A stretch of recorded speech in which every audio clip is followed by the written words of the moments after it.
प्यारे विद्यार्थियों, आज जो हमारा टॉपिक है स्टैटिस्टिक्स का वो है grouped frequency distribution table.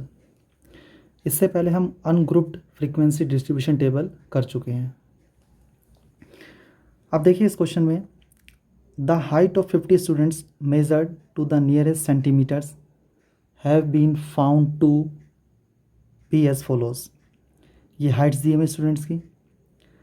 First part question कहता है represent the data given above by a grouped frequency distribution table. यहाँ आपने साफ देख लिया लिखा हुआ ग्रुप्ड फ्रीक्वेंसी डिस्ट्रीब्यूशन टेबल है। समझ जाइए क्लास इंटरवल इसके अंदर बनेंगे। Taking the class interval as 160 to 165, 165 to 170 etcetera. इसने आपको क्लास इंटरवल भी यहाँ पर दे दिए। अब आप समझ जाइए कि इस क्वेश्चन को जब आपको सोल्व करना है तो आपको ग्रुप्ड फ्रीक्वेंसी डिस्ट्रीब्यूशन टेबल आपको बनानी है।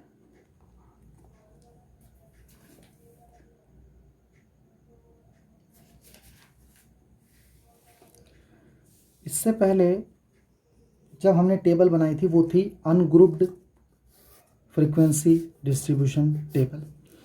अब इसको देख लीजिए, ये है आपकी अनग्रुप्ड फ्रीक्वेंसी डिस्ट्रीब्यूशन टेबल।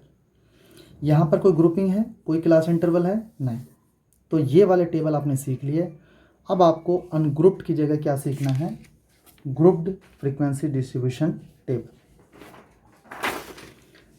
उस क्वेश्चन को अब हमने एक पेज पे उतार लिया। अब क्वेश्चन एक बार फिर रिपीट कर लेते हैं।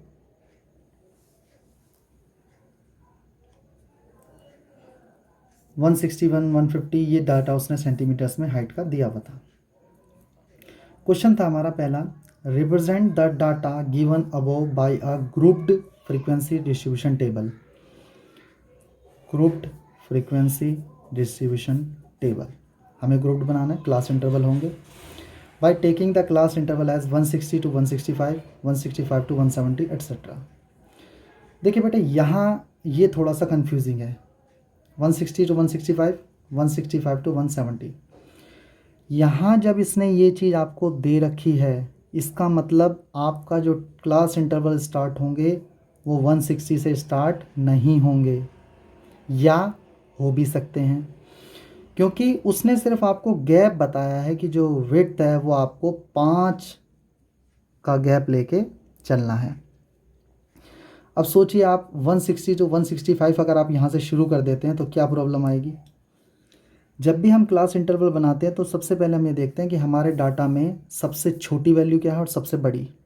चलिए सबसे छोटी देखने की कोशिश करते हैं।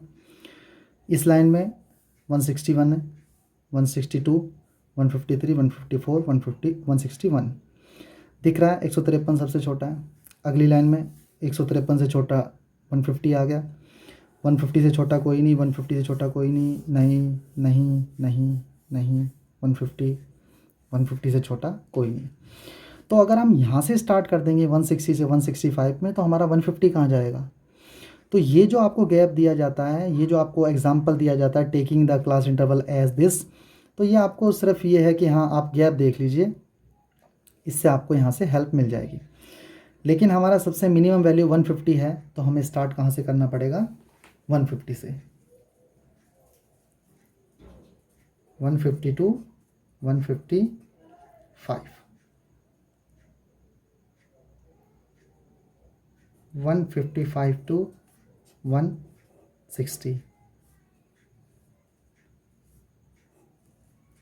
160 to 165। अब मैक्सिमम कहाँ तक जाना है, जो सबसे बड़ी वैल्यू है। सबसे बड़ी वैल्यू 161 यहाँ थी, 164 उससे बड़ी, 171 आ गई, 171, 171, 171, 171, 172, 170, 173, 173 तक लगभग जाना है, यानी 175 तक हमें लेना है। 165, 165 to 170 और 170 to 175। अब यहाँ इसको गैप को देखने का बेटे आप तरीका देख लीजिए, टैली मार्क्स कैसे बनते हैं। ये सबसे इम्पोर्टेंट है इस वीडियो बनाने का मेरा जो पर्पस था। सबसे पहले वो बात डिस्कस कर लेते हैं जो स्टूडेंट गलती करते हैं। जब उन्होंने क्लास इंटरवल बना लिया तो वो स्टार्ट करते हैं कि अब हमें गिनना है कि 150 से लेकर 155 के बीच में कौन कौन सी वैल्यू आएगी। वो 150 और 155 के बीच में वैल्यू यहाँ से ढूंढना शुरू कर देते हैं। यहीं सबसे बड़ी गलती आपकी स्टार्ट हो जाती है। इसीलिए मैंने आपको सबसे पहले बताया कि गलती क्या होती है। ये गलती आपको कभी भी नहीं करनी। आपको 150 और 155 के बीच में वैल्यू ढूंढनी नहीं है, नो। आपको क्या करना है, यहाँ से स्टार्ट करना है। अब सबसे पहले आप जो डाटा आपका होता जाएगा आपको यहाँ उसके अंदर उसका टैली मार्क्स लगाना है। जैसे जैसे नहीं, अब हम क्वेश्चन को स्टार्ट कर रहे हैं। हम हल्का सा निशान लगा देंगे उसके नीचे जो हमारी वैल्यू हो जाएगी, जिससे कि हमारा कोई भी डाउट ना रहे। सबसे पहला 161 यहाँ पे आ गया। आप ऐसे भी ले सकते हैं, ऐसे भी ले सकते हैं, जैसी आपकी मर्जी। नीचे ले लिया 162 153 153 154, इसके बीच में आएगा 161, इन दोनों के बीच में आएगा। ये क्लियर हो गया हमारा। अब उसके बाद सेकेंड रो 150 ये रहा, निशान लगा दिया। 164 हो चुका है। 159 152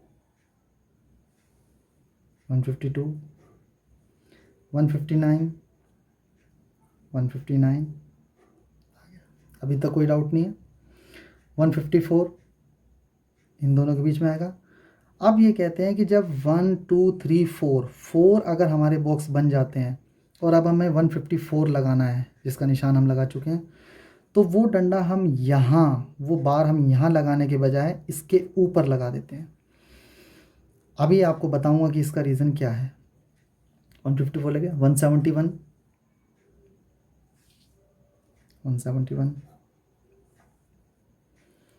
161 4 हो चुके थे, पांचवा इसके ऊपर आ गया। 153 162 165 यहाँ भी है, तो कौन से में आएगा? ये कन्फ्यूज़न तो अब तक आपकी दूर हो चुकी होगी। 165 यहाँ भी है, यहाँ 165 इंक्लूड नहीं होता, यहाँ 165 होता है, तो 165 यहाँ आएगा। फिर 165 170 यहाँ आएगा। 156 167 168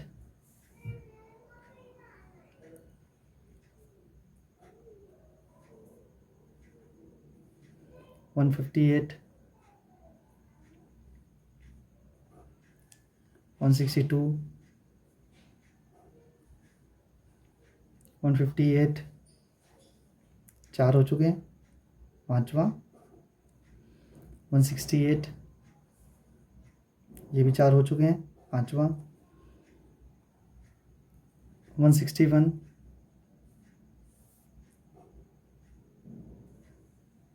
154 165 162 159 154 156 166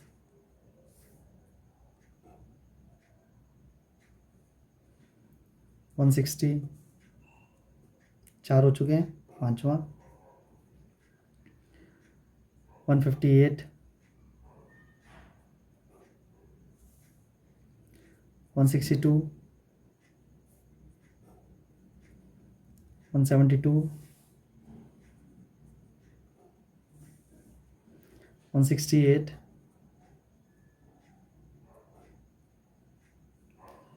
161 153, 150, 4 हो चुके हैं, पाँचवा 160, 165, 173, 154,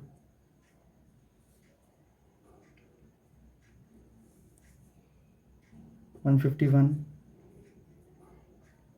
170, 4 हो चुके हैं, पाँचवा 164,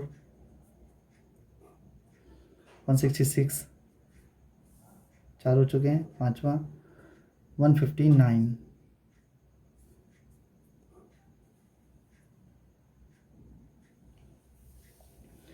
अब बात आई थी कि ये जो 4 के बाद पाँचवा डंडा हम ऐसे क्यों डालते हैं।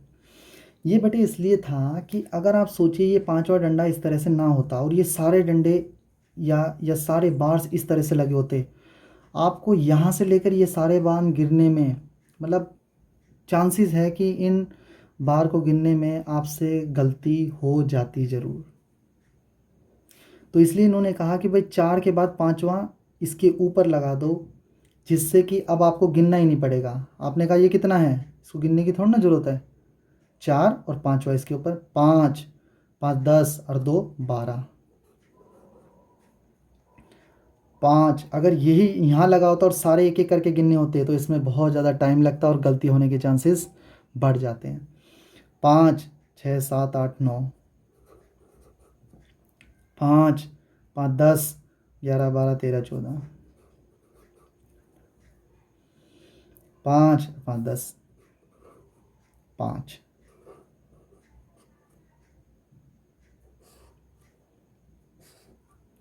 2 और 9 11 4 15 और 5 20, हासिल 2 और 1 3 और 1 4 और 1 5। ये आ गया हमारे पास 50 स्टूडेंट्स का डाटा हमारे पास आ गया। 50 स्टूडेंट्स ही हमें यहाँ पर दिए थे। 1 2 3 4 5, 1 2 3 4 5 6 7 8 9 10, 10 5 ज़ा 50। तो आपने देखा कि यहाँ पर किस तरह से टेबल बनाई है और यहाँ पर टोटल हमारा 150, सॉरी टोटल हमारे यहाँ पर 50 स्टूडेंट्स का डाटा था, तो टोटल हमारे यहाँ पर 50 आ जाना चाहिए। ये आपको फाइनल चेक करना ज़रूरी है। Class interval, tally marks, frequency, तो ये था आपका grouped frequency distribution table. Thank you very much.